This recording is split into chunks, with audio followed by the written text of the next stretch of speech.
이 밀사라고 하는 것은 아무도 모르는 가운데 왕이나 대통령으로부터 비밀 임무를 맡고 파견되는 사람을 말합니다.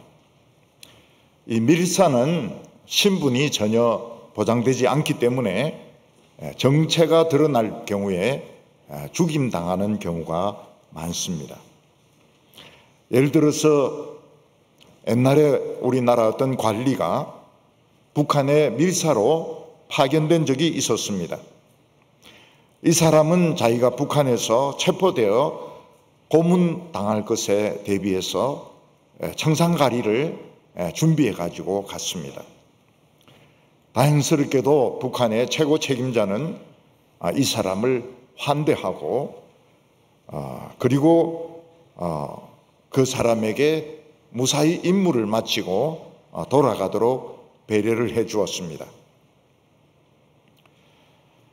근데 그 밀사를 보냈던 우리 대통령도 죽고 또 북한에 있는 그때 최고 책임자도 죽는 바람에 이 밀사의 임무는 그냥 이상하게 흘러가고 말았습니다. 중국과 미국의 관계는 우리나라로서는 6.25라 이렇게 또는 한국전쟁이라 부르고 중국 사람들은 항미원조라고 부릅니다. 항미원조. 미국에 대해서 대항하고 조선을 도와주는 전쟁, 항미원조가 6.25입니다. 그 항미원조 전쟁으로 중국과 미국은 적대 국가가 되었습니다. 그런데 중국 주석은 이 소련의 영향으로부터 벗어나서 놀랍게도 미국과 접촉하기를 원했습니다. 그때 미국의 밀사로 파견된 사람이 얼마 전에 백살로 중국을 방문했던 키신저였습니다. 키신저는 스위스 쪽으로 가는 것처럼 이렇게 비행기를 돌려놓고 몰래 베이징으로 가가지고 거기서 주언래도 만나고 마오쩌둥도 만났습니다. 그 밀사가 임무를 성공하는 바람에 드디어 닉슨이 베이징에 가게 되고 중국하고 미국하고 수교가 열리게 되었습니다. 그 바람에 우리나라도 중국과 수교를 하고 수많은 기업들이 오고 가고 유학생들이 오고 가고 또 여행객들이 오고 가는 이런 관계로 발전하게 되었습니다. 에티오피아의 시바이 왕은 예루살렘에 있는 솔로몬의 지혜를 듣고 싶었습니다.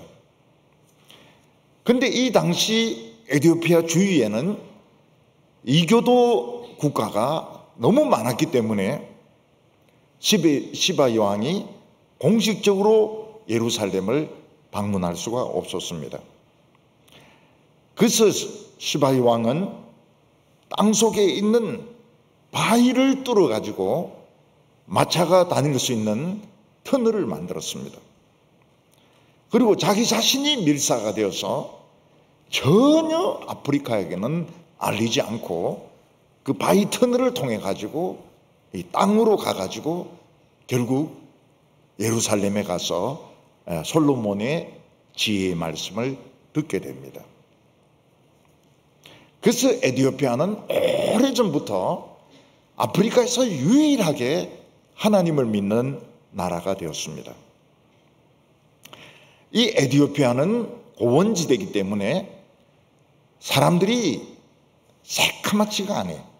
다른 아프리카 사람처럼 아주 새카만 사람들이 아니고 좀 갈색 피부를 가진 이런 사람들이 많습니다.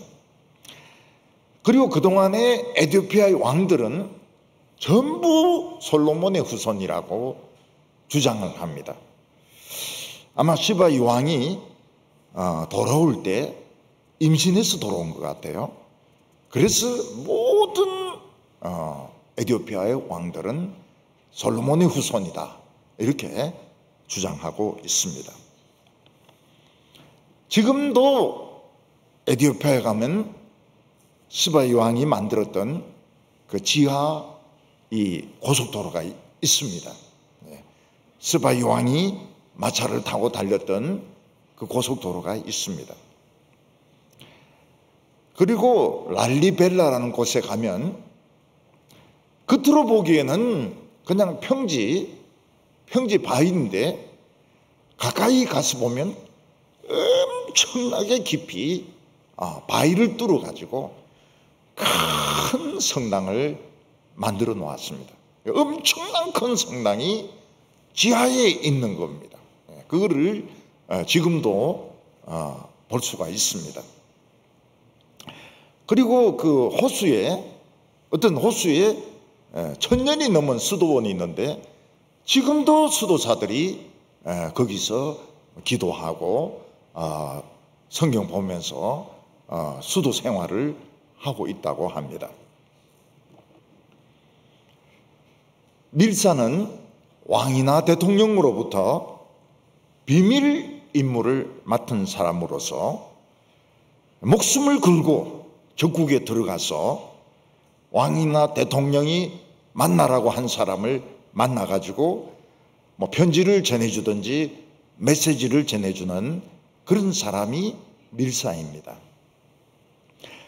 하나님의 아들 예수 그리스도는 밀사의 자격으로 이 세상에 오셨습니다.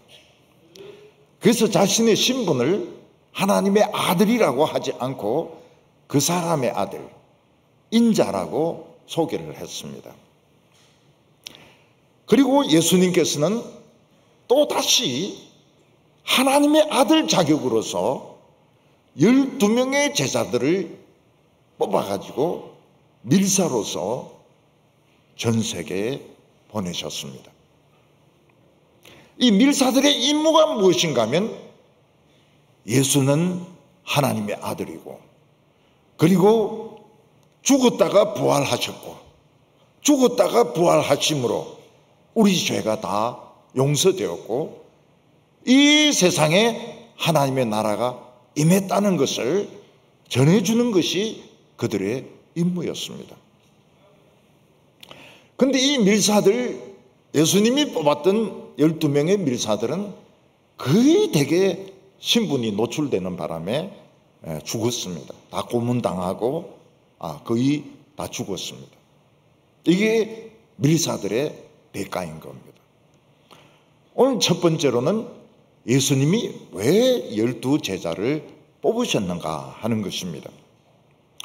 보통 유명한 학자들이 제자들을 뽑을 때는 그들을 가르쳐가지고 자기 학파를 만들려고 합니다. 그래서 공자는 공자 학파를 만들었고 맹자는 맹자 학파를 만들었고 플라톤은 아예 학원을 차려가지고 이 플라톤 돈 받고 제자들을 키워가지고 이 플라톤 학파를 만들었습니다. 그런데 예수님께서 제자들을 뽑으신 것은 어떤 학파를 만들기 위해서가 아니고 밀사로 그들을 파견하기 위해서 제자들을 뽑으셨습니다.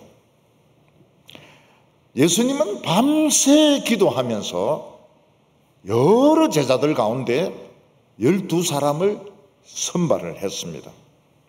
바로 이 사람들이 예수님이 처음 보내었던 복음의 밀사들인 것입니다. 우리는 여기서 12라는 숫자에 관심을 가져야 됩니다.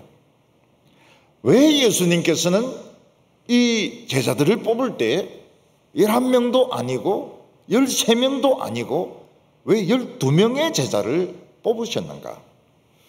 그것은 예수님이 새 이스라엘을 세우시려고 그렇게 한 것입니다.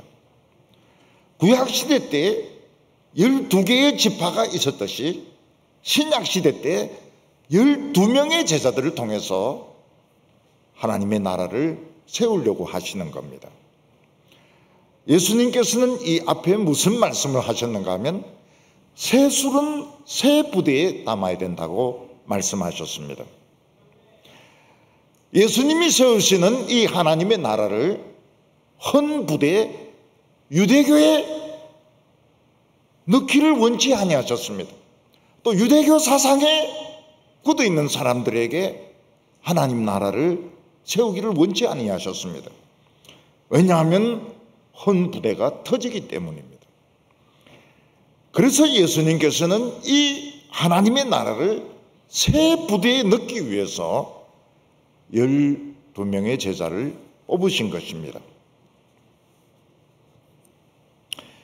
이 12이라는 이 숫자는 구약 이스라엘과 연결되면서도 똑같지 않은, 구약 이스라엘과 연결되면서도 훨씬 더 파워풀한 이스라엘을 세우시려고 12명의 제자들을 뽑으신 것입니다. 예수님이 12제자를 뽑으신 또 다른 이유는 예수님에게 가까이 있도록 하기 위해서입니다. 예수님이 늘 많은 사람들 앞에 많은 사람들과 함께 어울려 있을 수가 없었습니다. 왜냐하면 그 많은 사람들의 질문에 일일이 다 대답을 하시고 그들의 병을 다 고치려고 하면 예수님의 육신은 감당할 수가 없었습니다. 특히 사람들은 예수님의 옷을 잡으면 병이 낫는다는 것을 알고는 전부 예수님의 옷을 잡으려고 막 밀어붙였기 때문에 예수님은 서 있을 수도 없었습니다. 그래서 예수님께서는 12명의 제자들이 예수님 가까이 있도록 하신 것입니다. 그리고 예수님은 이 12명이 예수님 가까이 있으면서 예수님에게 개인적인 질문, 개인적인 대화를 나눌 수 있게 하셨습니다. 사람이 무엇을 배울 때에 개인적인 질문을 하는 것이 굉장히 중요합니다. 어떤 사람들은 처음 교회 왔을 때 설교 시간에 손 들고 질문을 하는데 입에서 막 내립니다. 지금은 질문하는 시간 아니라고. 자기는 막 궁금한데 질문할 시간이 없는 거예요. 아주 중요한 것을 배우려고 할 때, 예를 들면 피아노의 아주 어려운 기술을 배우려고 할 때, 바이올린의 어려운 기술을 배우려고 할 때, 축구에서 그냥 공이 그냥 쫙 돌아가 들어가는 이런 기술을 배우려고 할 때는 공개적으로 가르칠 수가 없습니다. 왜냐하면 배우는 사람들의 수준이 너무 차이가 나기 때문에 이걸 그냥 일방적으로 가르칠 수가 없습니다. 초등학생하고 대학원생하고 같이 앉아가지고 뭐 피아노 치고 바이올린 하고 그리고 뭐 이런 DNA라든지 그리고 고등수학이라든지 이런 거 가르칠 수가 없습니다. 배우는 사람들의 수준이 다 틀리기 때문입니다. 그래서 개인적으로 질문하는 것이 중요합니다. 예수님의 제자들은 예수님에게 개인적으로 질문을 했습니다. 기도를 가르쳐 주십시오. 또 이것은 뭐 금식은 왜 해야 됩니까? 이건 무슨 뜻입니까? 개인적인 질문을 함으로써 진리의 굉장히 깊은 부분을 배우게 되었습니다. 오늘도 저희들이 성경을 읽으면서 중요한 방법이 뭔가 하면 성경에 질문을 하는 겁니다. 왜 이렇게 적혀 있느냐? 제자가 왜 12명이냐? 11명도 아니고 13명도 아니고 15명도 아니고 왜 12명이냐?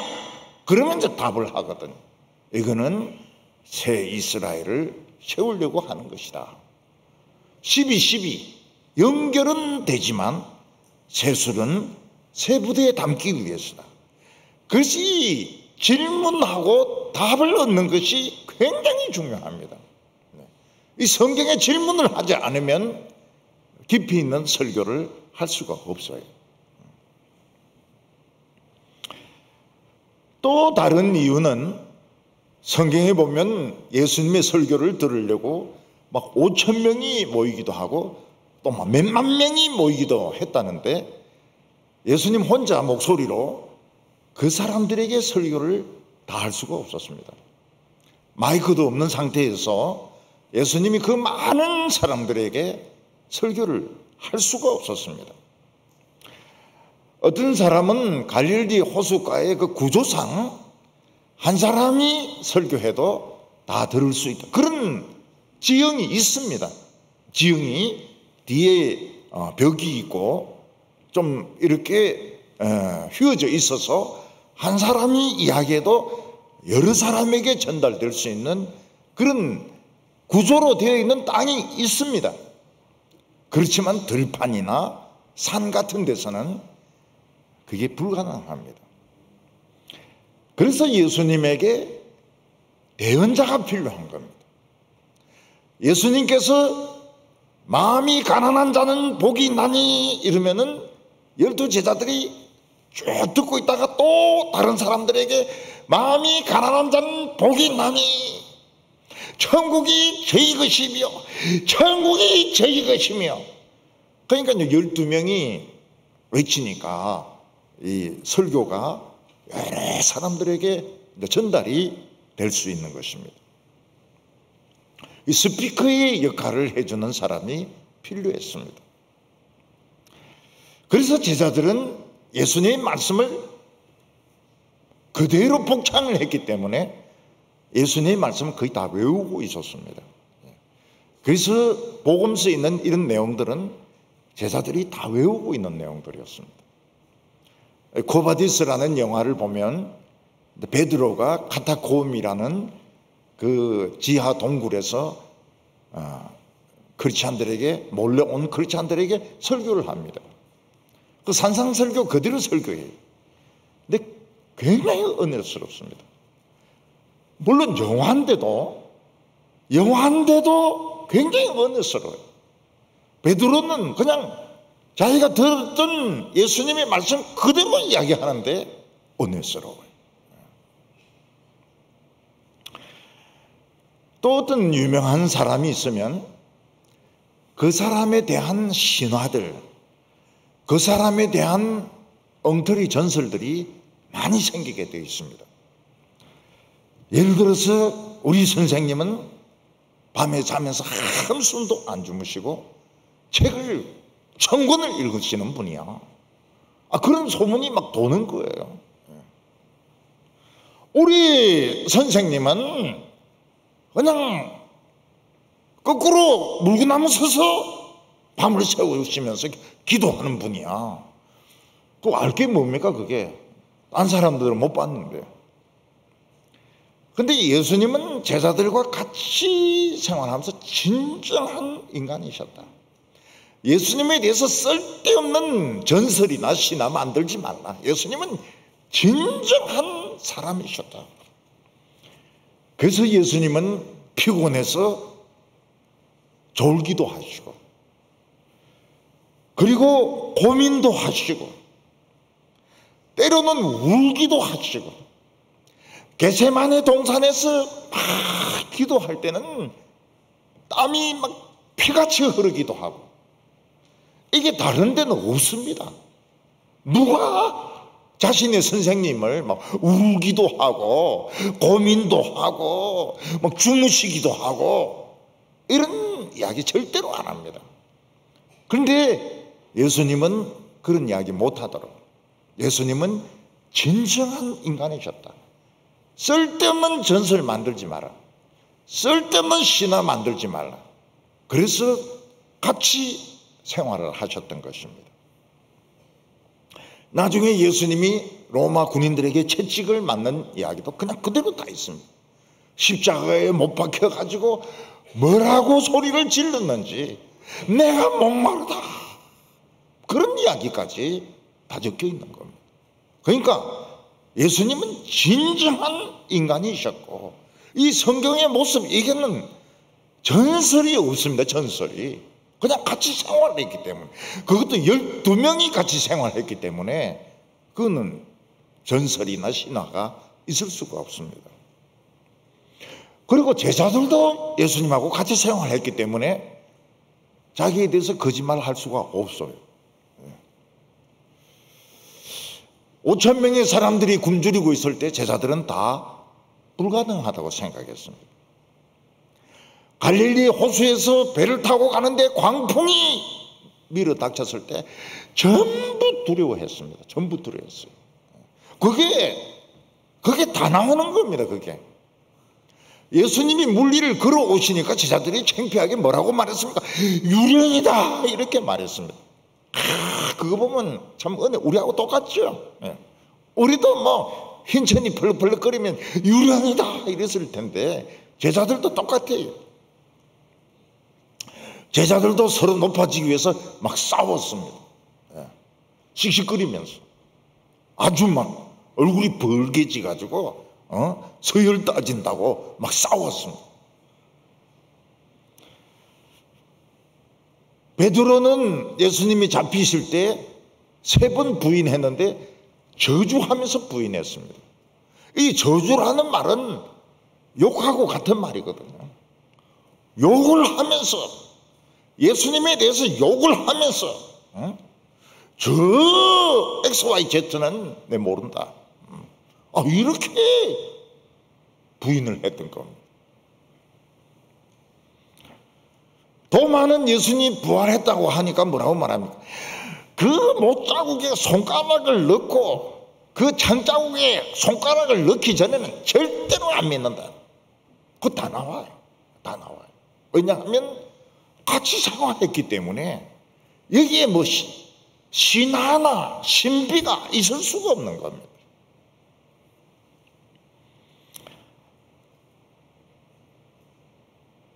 요즘 자서전을 보면 어떻습니까?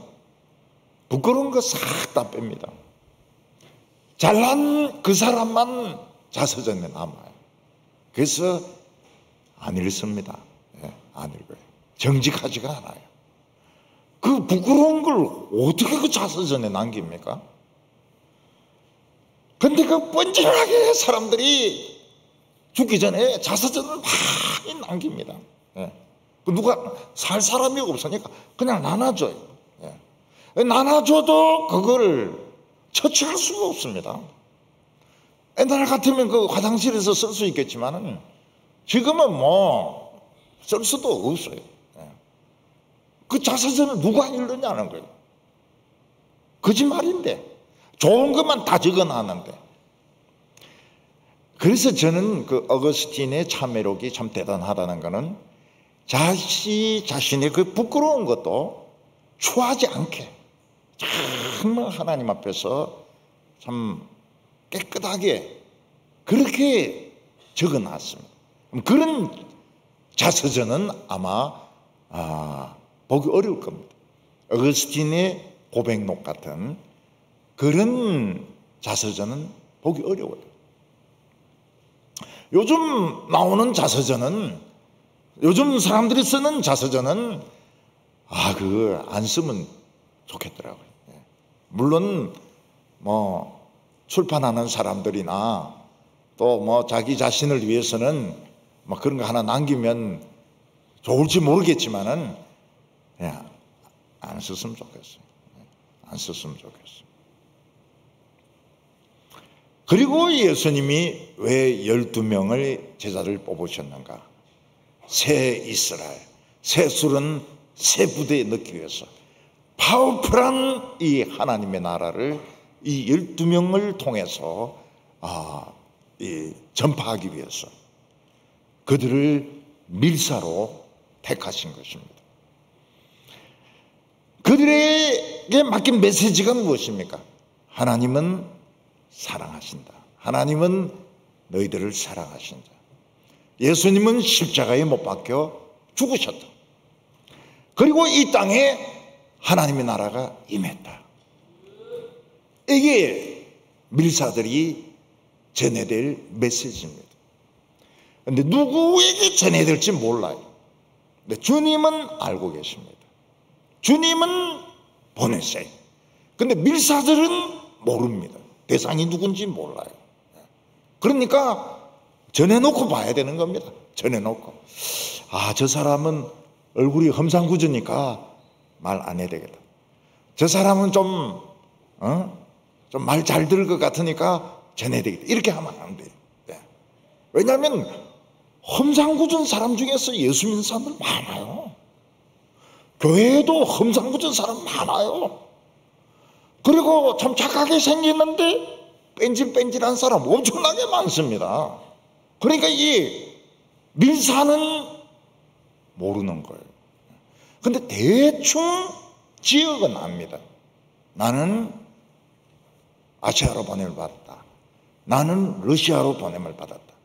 나는 태국이다. 인도다. 이런 정도는 알지만 구체적으로 누구를 만나라.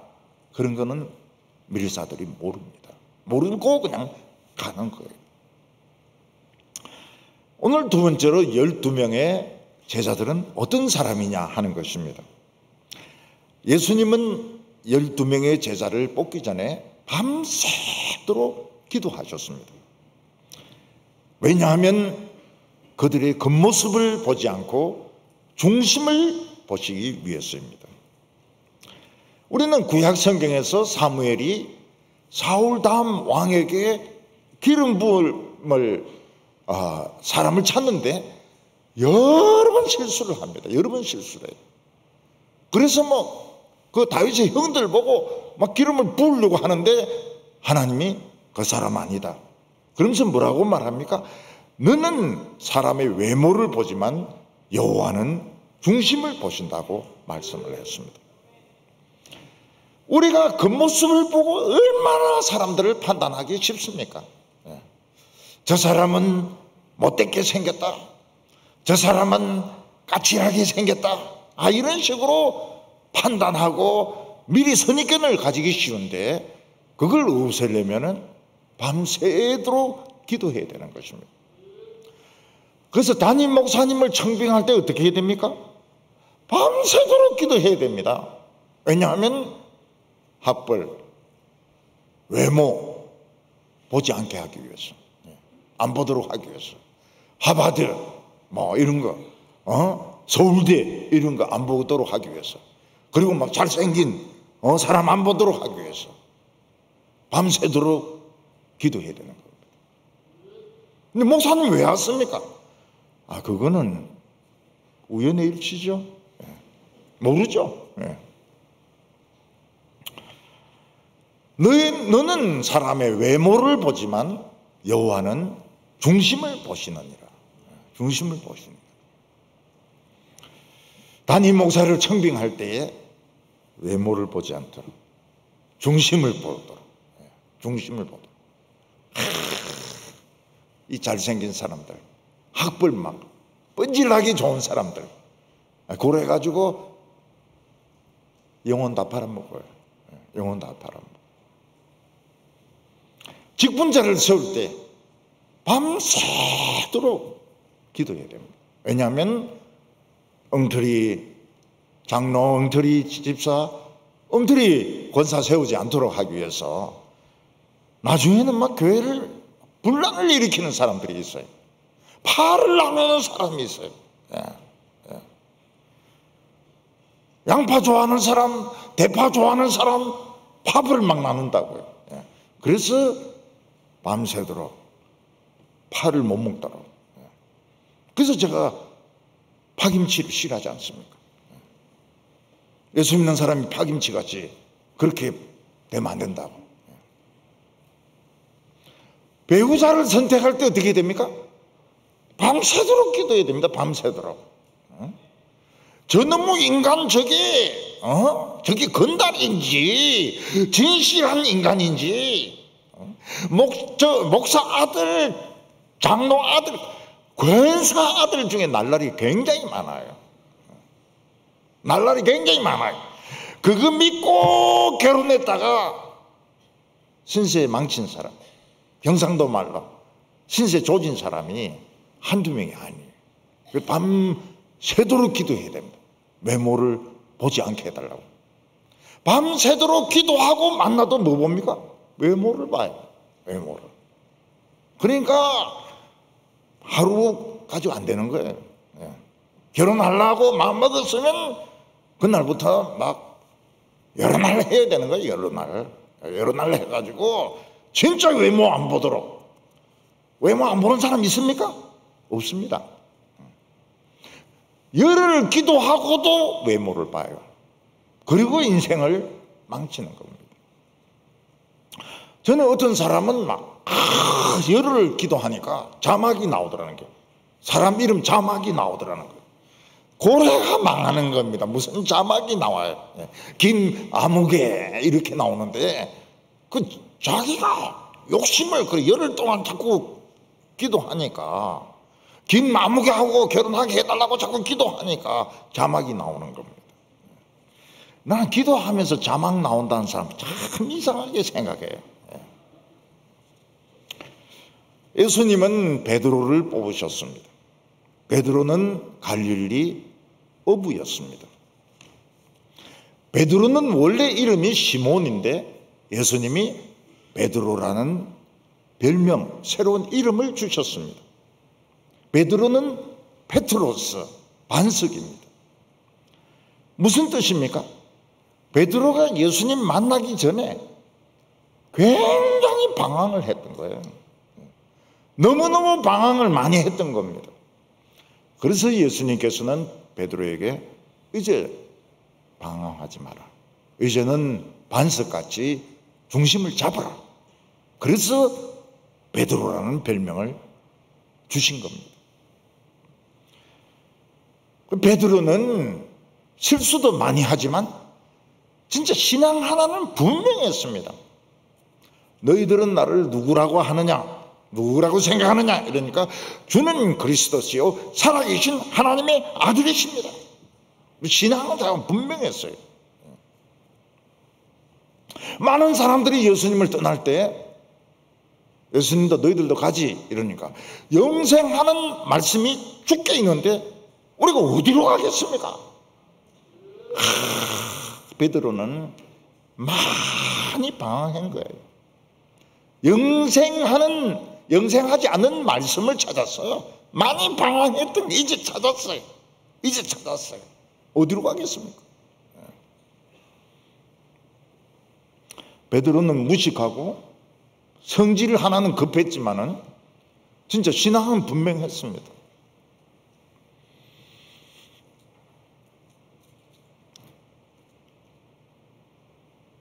안드레는 베드로의 동생입니다. 근데 세례 요한의 제자였습니다. 세례 요한의 제자로 있다가 예수님의 제자가 되었습니다. 안드레는 막 큰 일을 한 거는 별로 없어요. 근데 최고로 큰 일이 뭔가 하면 형 베드로를 예수님께 데리고 온 겁니다. 이게 안드레가 이 사람 데리고 오는 걸 잘해요. 사람 데리고 오는 거를. 그 어떤 부인인데 한 게 뭐가 있냐니까 우리 남편을 그냥 교회 데리고 왔다. 아, 그거 큰 거죠. 큰 거. 큰일 한 거죠. 우리 아버지를 교회 데리고 왔다. 아, 그 큰일이죠. 안드레는 참 큰일을 했습니다. 베드로를 데리고 왔으니까요.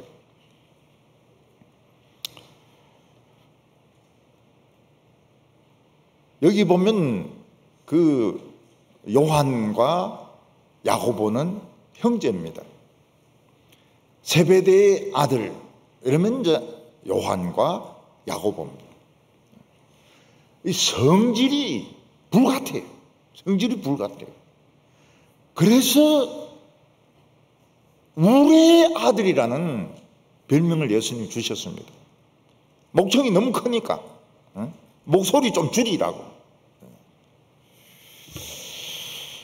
그 예수님이 어디 참 기도하러 가신다든지 그 12살 됐다 죽은 그 여자애 살리고 이렇게 할 때 이 베드로와 야고보와 요한을 데려왔습니다. 안드레는 빠져요. 안드레는 빠집니다. 형을 데리고 왔기 때문에 안드레는 빠져요. 이 야고보는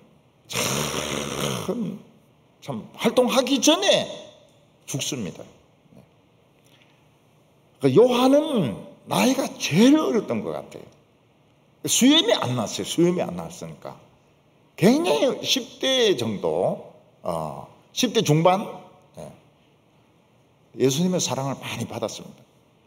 버리장머리도 없었어요. 밥 먹을 때 보면 예수님이 기대가 먹고 이러는데 우리가 봤으면 그냥 패버리죠. 어디 말이에요. 건방지게 예수님에게 기대가 밥을 먹고 말이죠. 그리고 예수님이 너희들 중에 팔자가 있다 이러니까 누굽니까? 예수님이 또 물어보기도 하고.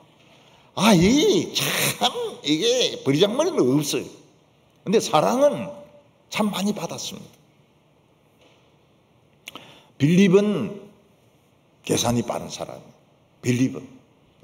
딱 보면 계산이 딱 나오는 사람이에요. 그래서 예수님께서 빌립을 시험하십니다.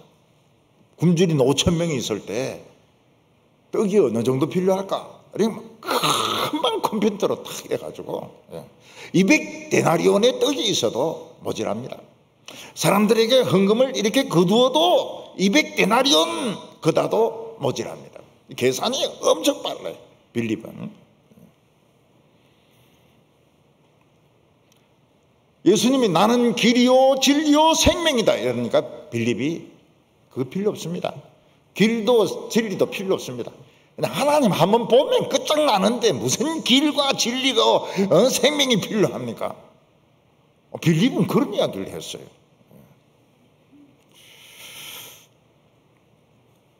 바돌로메가 나오는데 다데오란 이름을 가지고 있었습니다. 마태는 유대인들이 그렇게 경멸하고 그렇게 싫어하던 세리였습니다. 도마는 의심이 많았습니다. 부활하신 예수님을 만났다는 제자들의 말을 듣고서도 안 믿었습니다. 나는 그 못자국에 손가락을 넣어보고 그 창자국에 손가락을 넣어보지 않고서는 안 믿는다. 대단히 현실적인 사람이었습니다. 알페오의 아들 야고보가 있는데 이건 작은 야고보라고 부릅니다. 작은 야고보에 대해서는 별 설명이 없습니다. 셀료딘 유다, 젤롯은 열심당원, 요즘으로 말하면 운동권입니다. 운동권. 운동권 유다도 운동권 버리고 예수님의 제자가 되었습니다. 그리고 예수님을 팔 다른 유다도 거기에 들어 있었습니다. 여기서 우리가 이해가 안 되는 것이 있는데 왜 예수님은 유대 사회에 끼어들지도 못하고 외곽에서 빌빌거리는 이 아웃사이더들, 어부라든지 세리라든지 이런 사람들을 제자로 택하셨냐 하는 것입니다. 그들은 배운 것도 없고 돈도 없습니다. 예수님이 이런 무식하고 돈도 없는 사람들을 제자로 뽑은 이유가 무엇입니까? 예루살렘에 있는 똑똑한 사람들은 머리가 꽉 차 있습니다. 단단합니다. 그래서 이 사람들에게 복음을 씹어 넣으려면 깨야 돼요. 깨고 다시 만들어야 되니까 이중으로 힘든 겁니다. 근데 이 갈릴리 촌 사람들은 참 무식하고 이렇지만 말랑말랑해요.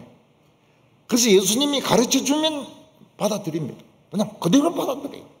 그러니까 부수고 다시 짓는 거하고 그냥 가르치는 거하고는 시간이나 효율성의 면에서 순진하니까요. 순수하니까. 그래서 예수님은 무식하고 가난한 이 사람들을 제자로 뽑은 것입니다. 또 하나의 의문은 왜 예수님은 가룟 유다를 제자로 뽑았을까 하는 겁니다. 가룟 유다가 예수님을 배신할 줄 몰랐는가? 아니면 알면서도 뽑았는가? 알면서도 한 놈은 나를 팔아먹어야 되니까 폐기용으로 뽑았는가? 그래서 뭐 이 가룟 유다 복음서라든지 이런 아주 그 위형들을 보면 그런 내용들이 나와요. 예수님하고 가룟 유다하고 협상을 맺었다. 아주 사악한 그런 내용들이. 근데 사람들은 막 그걸 또 좋아가지고 뭐 도울 같은 사람들은 막 그걸 가지고 막 강의를 하고 막 이러는데 미친 사람이에요. 정신 나간 사람. 여러분, 예수님이 가룟 유다가 배신용으로 택한 건 아닙니다. 예수님은 그렇게 안 왔어요. 근데 예수님이 제자들을 뽑으실 때는 다 된 사람을 뽑은 게 아닙니다. 앞으로 될 가능성을 보고 사람을 뽑은 겁니다. 그런데 가룟 유다는 자기 발로 멸망의 길을 간 겁니다. 자기 스스로가 멸망의 아들이 된 겁니다. 여러분, 교회에서도 직분자들을 세울 때 다 된 사람들을 세우지 않습니다. 그냥 가능성을 보고 세우는데 정말 훌륭한 사람이 되고 훌륭하게 헌신하는 사람이 있는가 하면 그렇지 않은 사람도 있어요. 그러니까 가능성을 보고 하는 것이지 다 된 사람이 아닙니다.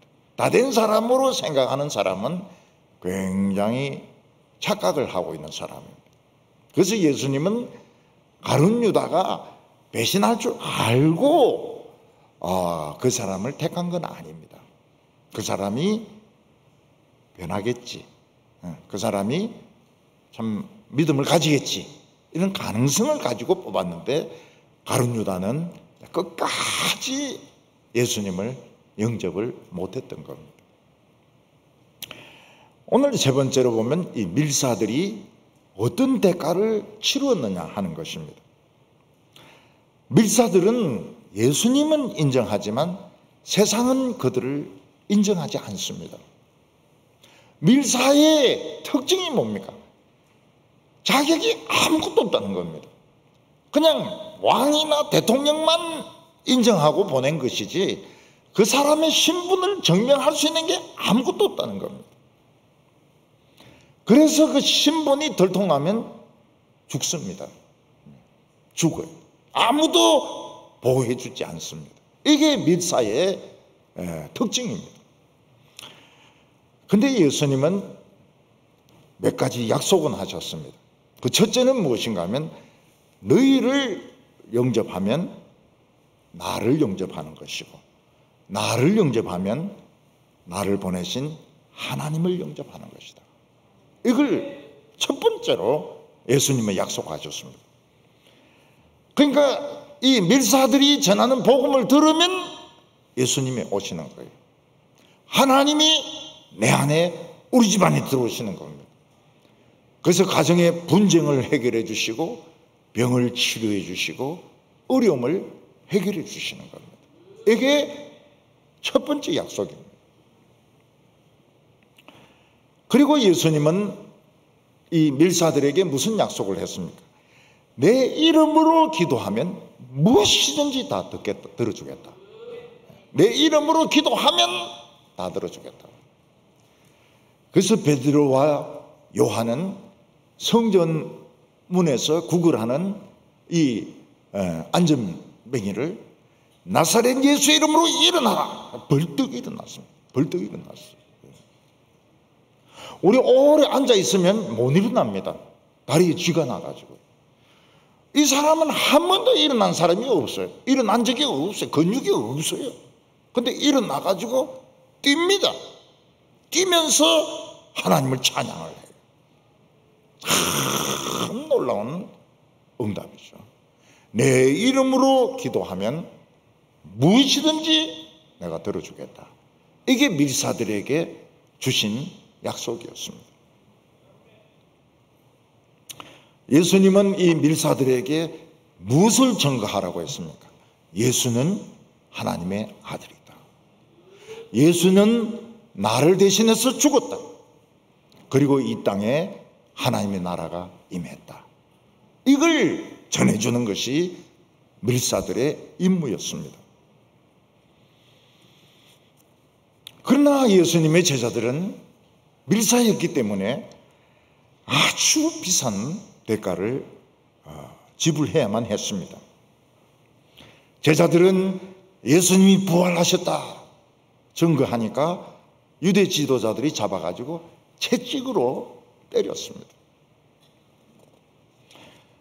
제자들 중에서 야고보, 예수님이 늘 데리고 다니던 베드로, 야고보, 요한, 그 중에 이 야고보는 복음을 얼마 전하지도 못하고 헤롯 아그리파에서 목이 잘려 죽습니다. 제일 먼저 죽습니다. 이게 제자 야고보입니다. 그러면 초대교회에서 활동을 하고 야고보서를 남기고 이런 야고보는 그 야고보가 아닙니다. 예수님의 동생 야고보입니다. 베드로는 여러 교회들을 돌봅니다. 그러다가 로마에서 순교당하는, 네로에 의해서 순교당하는 그 성도들하고 같이 있으면서 거꾸로 십자가에 못 박혀 죽습니다. 이게 밀사의 대가인 것입니다. 요한은 도미티아누스가 끓는 기름 가방에 집어 넣으려고 했는데 뭐 넣었는지 어떻는지 모르겠지만 안 죽으니까 밤모섬 채석장에 가서 거기서 죽도록 만들었습니다.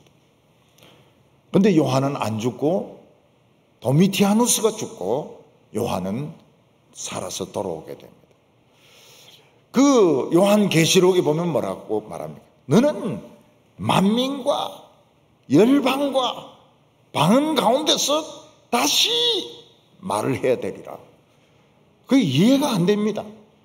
90살 넘어가지고 지금 채석장에서 지금 고생하고 있는 이 영감이 무슨 재주로 나가서 열방 가운데서 민족 가운데서 복음을 전합니까? 그런데 그 말씀 그대로 도미티아누스는 죽고 요한은 석방이 됩니다. 그 에베소 원형 경기장에 3만 명이 모여요. 거기서 요한이 설교를 합니다. 형제들아, 우리가 서로 사랑하자. 참 감동적인 설교죠. 마태는 자기를 그렇게 멸시하고 그렇게 죄인 취급하고 그렇게 업신여겼던 유대인들을 위해서 위대한 복음 마태복음을 저술을 합니다. 작은 야고보는 스페인까지 간 것 같아요. 스페인에서 돌에 맞아 죽었다는 말이 있습니다. 그래서 그게 산디아고라는 이름이 있습니다. 스페인에 성 야고보, 산디아고라는 이름이 있는데 아마 스페인까지 간 것 같아요. 그리고 돌에 맞아 죽었습니다. 도마는 인도에서 복음을 전해냈는데 창에 찔려서 죽었다고 사람들에게 알려지고 있습니다. 지금도 도마에 무덤이 있습니다. 도마의 무덤이 아마 로타리로 되어 있는 것 같아요. 차들이 빙빙 돌면서 도마 이러면서 도는 것 같습니다. 나다니엘도 인도인가 에집트인가 가서 전도했는데 사람들이 껍질을 벗겨서 죽였다고 이야기하고 있습니다. 밀사들은 예수가 하나님의 아들이다. 그리고 하나님의 나라가 임했다. 이거를 전가하기 위해서 자신의 목숨과 바꾸었습니다. 밀사들의 신분이 노출되면 거의 다 죽었습니다. 12사도에 들지는 않지만 사도 바울은 어떻습니까? 사도 바울은 이 예루살렘에 있는 교인들로부터 인정을 받지 못했습니다. 그리고 그는 돌에 맞아 죽었다가 살아났습니다. 죽었어요. 호흡이 정지가 됐습니다. 죽었는데 다시 살아났습니다. 유대인들에게 엄청나게 채찍으로 맞았고 감옥에 갇히기도 하고 에베소에 폭동이 일어났을 때 맞아 죽을 뻔했습니다. 결국 로마에 가서 칼에 목이 잘려서 죽습니다. 로마 시민이기 때문에 십자가에는 못 박지 않고 칼에 목이 잘려서 죽습니다. 제가 미국에 갔을 때 그림을 봤는데 안드레를 X형으로 된 그 십자가에 묶는 것을 봤습니다. 안드레라고 되어 있어요. 안드레는 X형 십자가에 묶여가지고 아주 서서히 고통을 받으면서 죽였습니다. 그 후에 많은 목회자와 교인들이 밀사가 되어서 파송을 받았습니다. 그들은 담대하게 복음을 전했는데 어떤 목회자는 이 쇠창살 있는 상자에 들어가서 불에 타 죽었습니다. 불에 타 죽었어요. 어떤 사람은 나무에 묶인 채로 불에 타 죽기도 했습니다. 화형을 당하기도 했습니다. 러시아에서는 예수 믿는 사람들을 겨울에 강의 얼음을 깨고 거기에 들어가서 세례를 받았습니다. 천주교에 반대한다고 후스는 나무에 묶여서 화형을 당했습니다. 위클리프는 성경을 번역했다, 영어로 번역했다 이래가지고 죽은 사람을 시체를 꺼내가 목을 잘랐습니다. 마틴 루터는 천주교에서 말하는 면죄부는 틀렸다 이렇게 이야기를 하는 바람에 종교개혁의 주동자가 되는데 실제로는 천주교에서 파문을 당합니다. 파문 당하면 화형을 당하게 되는데 귀족이 뒤에서 돕는 겁니다. 귀족이 뭐라고 부하들인데 이야기했는가 하면 나도 모르는 곳에 마틴 루터를 숨겨라. 그래서 브루텐베르크, 마틴 루터가 가르친 학교는 비텐베르크입니다. 아주 유명한 오래된 학교입니다. 햄릿에도 나옵니다. 햄릿이 다녔던 대학이 비텐베르크 대학입니다. 근데 브루텐베르크 거기에 이제 가둬놓습니다. 거기서 이 마틴 루터는 신약 성경을 완전히 번역을 합니다. 근데 그때 사제들이 사용했던 라틴어로 된 불가타 성경이 있는데 불가타 성경은 너무 빠진 부분이 많고 오역이 많았습니다. 그래서 마틴 루터는 에라스무스가 편집을 한 헬라어 성경 그릭 테스트먼트 그걸 가지고 번역을 했습니다. 에라스무스가 상당히 충실하게 이 신약 성경을 편집을 했어요. 그래서 그걸 가지고 번역을 했는데 마틴 루터가 이 신약 성경을 번역할 때까지만 해도 독일어가 완성이 되지 않았습니다. 독일어가 라틴어하고 불어하고 이태리어하고 이게 독일어라고 하는 것이 제대로 되어 있지 않았습니다. 그런데 마틴 루터가 이 신약 성경을 번역을 함으로써 독일어가 완전하게 되었다. 독일어를 완성시킨 이런 사람으로도 마틴 루터는 유명합니다. 마틴 루터는 결혼을 늦게 했습니다. 왜냐하면 언젠가는 자기가 죽을 거니까 언제 화형당할지 모르니까 결혼을 생각을 못했습니다. 그러다가 마틴 루터는 어느 수녀원에서 개종하기 원하는 수녀들이 있다는 이야기를 듣습니다. 그래서 16명인가 이런 수녀들을 비린내 나는 생선통에 넣어가지고 끄집어냅니다. 그래서 이 수녀들을 집으로 보낼 사람은 보내고 결혼할 사람은 결혼을 다 시켰습니다. 근데 딱 한 명이 남아요. 한 명은 집으로도 못 가고 결혼할 상대도 없는 겁니다. 그래서 그 수녀인데 묻습니다. 어떻게 하면 좋겠냐 이러니까 마틴 루터 같으면 난 결혼하겠다고. 그래서 마틴 루터하고 결혼합니다. 결혼을 해요. 근데 마틴 루터가 얼마나 돈이 없는가 하면 수녀 출신 부인이 하숙생을 칩니다. 하숙생. 돈 받고 하숙생을 쳐요. 그리고 돼지를 키웁니다. 별명이 뭔가 하면 돼지 엄마입니다. 돼지 엄마. 루터가 그렇게 불렀어요. 돼지 엄마 이러면서. 그렇게 그걸 모르는 사람들 막 욕을 했습니다. 아니 말이야, 신앙이 그렇게 좋다는 사람이 돈을 받고 학생을 치다니. 그런 소리 했다가는 루터 부인인데 꼬잡힙니다. 먹을 게 없는데 어떻게 하숙생을 치고 돼지 치고 그래가지고 먹고 사는 겁니다. 근데 이 마틴 루터에게 담석이 있었습니다. 어느 날 담석이 요도를 막아가지고 이제 막 뒹구는 거예요. 아파가지고 막 뒹구는 겁니다. 그 어떤 사람이 맥주 마시면 이 담석이 빠진다 해가지고 맥주를 많이 마신 거예요.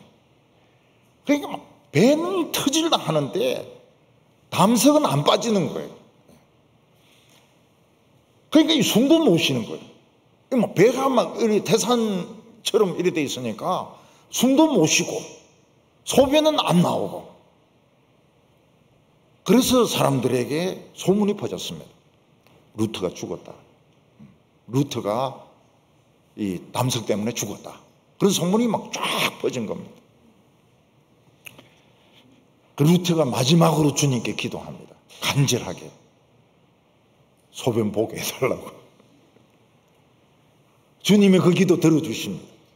그래서 담석이 빠지면서 소변을 보는데 소변을 6리터를 봅니다.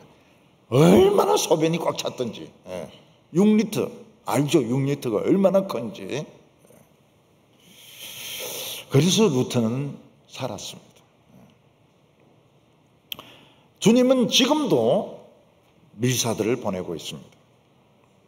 파키스탄에 크리스찬이란 것이 알게 되면 어떡합니까? 죽입니다. 가족이 죽입니다. 아니면 친척이 죽입니다.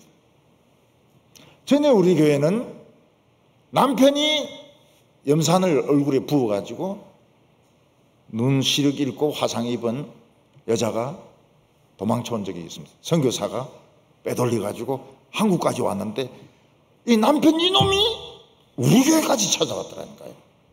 난 처음에 몰랐어요. 그냥 계단을 오르내리고 이러는데 보니까 이 좀 시커먼 놈이 이 아랍 계통이에요. 근데 뭘 찾고 있는 겁니다. 동부교회까지 안 거예요. 동부교회까지.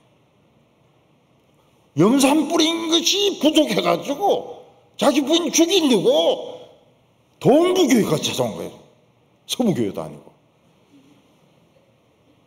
근데 이 놈이 뭘 몰랐는가 하면 우리 게스트룸이 따로 있다는 걸 몰란 거예요. 교회하고 분리되어 있다는 걸 몰란 거예요. 그리고 게스트룸에는 그런 간판도 없다는 걸 몰란 거예요. 그리고 그 게스트룸 밑에는 거인이 살고 있습니다. 형수라고 하는 거인이 하나 살고 있어요. 거인 못 만났죠. 만났으면 맞아 죽는 건데 그럼 돌아갔어요. 근데 내가 딱 생각해 보니까 이놈이 그 놈이라. 그 놈이라. 얼굴에 자기 그 나중에 이제 성형수술을 하고 이래 좀 많이 돌아왔는데 이쁘더라고요. 여자가. 목사님은 왜 자꾸 이쁜 여자를 그렇게 강조합니까? 아니 이쁜 걸 이쁘다 하는데 그게 뭐 죄입니까 그게. 루터 부인은 미인이 아니에요. 나는 솔직합니다. 루터 부인 돼지 엄마는 미인이 아니에요. 수녀 출신이지만 파키스탄 화상 입은 여자는 성형수술하고 이러니까 이쁘더라고요. 그게 뭐 죄입니까?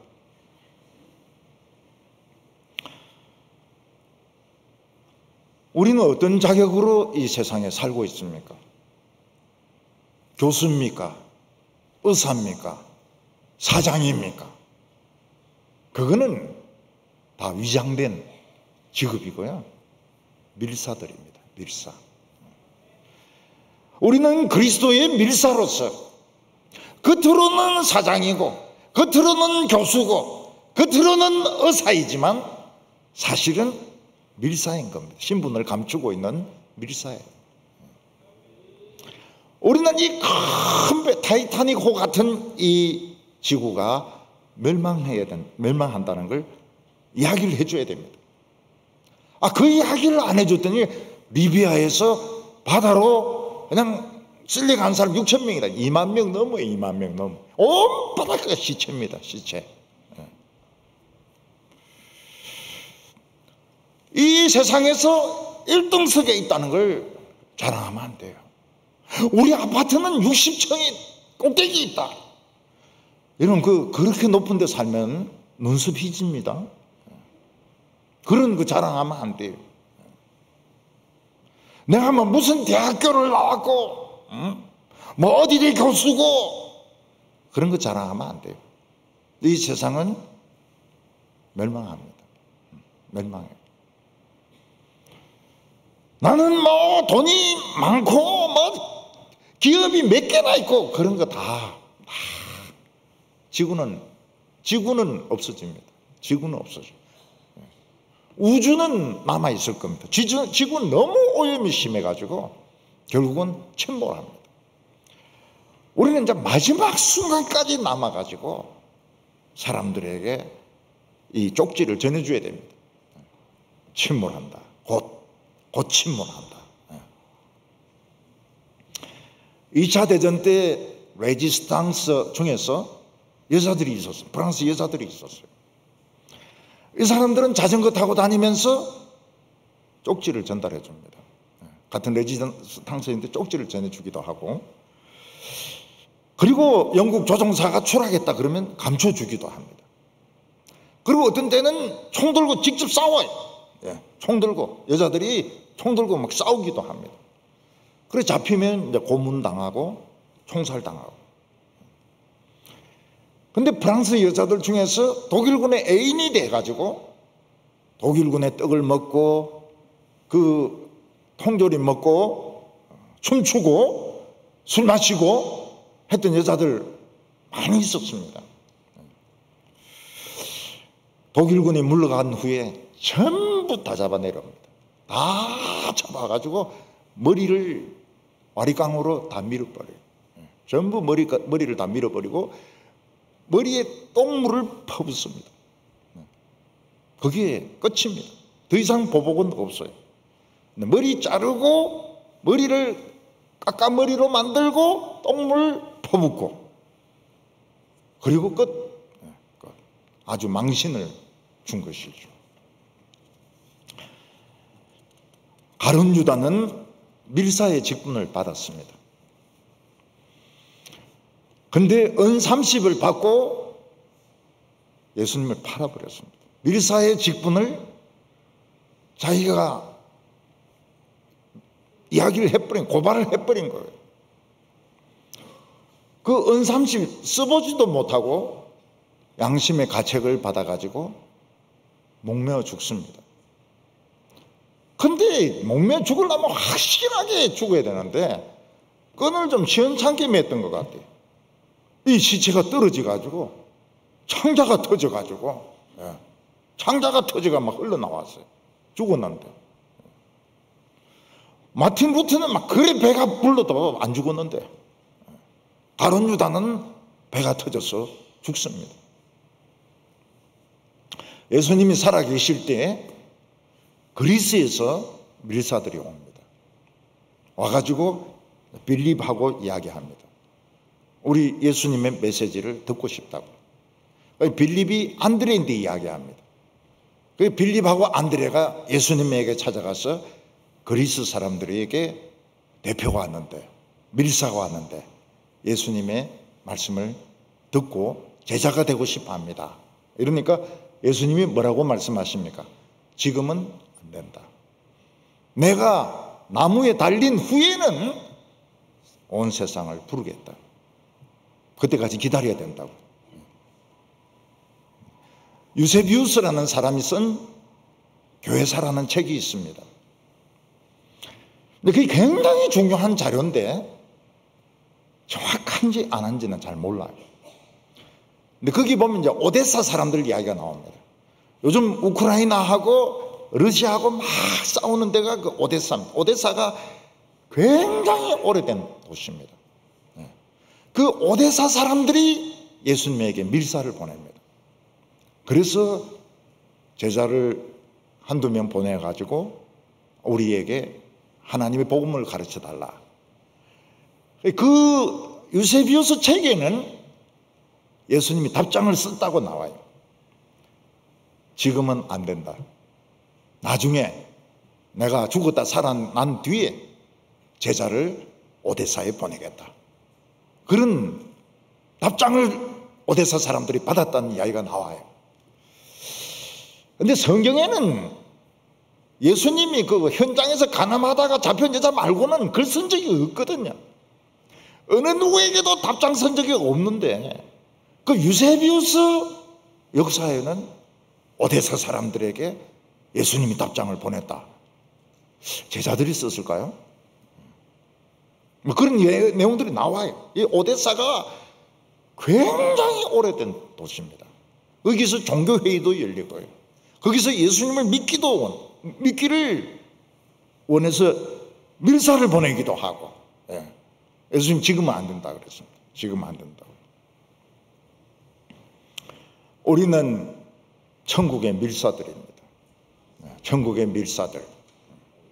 우리는 직장을 가지고 있지만 그 다 위장 직업입니다.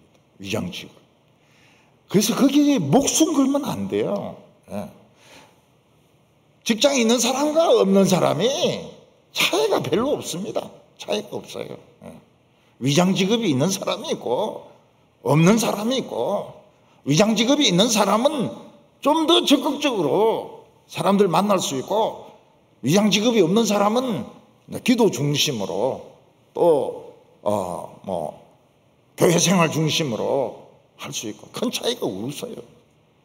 우리 기독교가 언제부터 그렇게 세상 직업에 그렇게 목을 매달게 됐는가?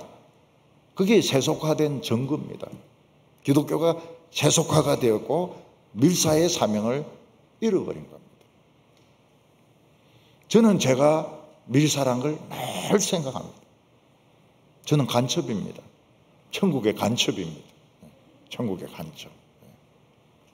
간첩하니 기분이 좀 안 좋네요. 밀사입니다. 천국의 밀사입니다. 여러분들도 밀사입니다. 이 밀사는 대가를 지불해야 됩니다. 신분이 노출되면 죽을 수 있어요. 죽을 수 있어요. 직장에서 쫓겨날 수 있습니다. 우리는 이 밀사의 사명을 감당해야 됩니다. 하나님의 나라가 임했다. 예수는 하나님의 아들이다. 얼마나 멋진 증거입니까? 하나님의 아들이 오셨다. 하나님의 아들이 죽었다가 살아나셨다. 이 세상에 하나님의 나라가 임했다. 밀사입니다. 밀사로서 끝까지 사명을 잘 감당하시기 바랍니다. 기도드리겠습니다. 하나님 아버지, 우리에게 위대한 복음을 주신 것을 감사합니다. 하나님, 저희들은 전부 다 하나님의 백성이고 하나님 나라의 스파이들입니다. 이 멸망해가는 세상을 향하여 이야기할 수 있게 하여 주시옵소서. 세상은 망한다. 세상은 망할 수밖에 없다. 세상은 죄로 오염돼서 영원히 망한다는 것을 이야기할 수 있게 하여 주시고, 예수로 인하여 고난받고 취직이 안 되고 가족으로부터 배척받는 것을 우리가 당연하게 생각할 수 있게 하여 주시옵소서. 예수님의 이름으로 기도하옵나이다. 아멘.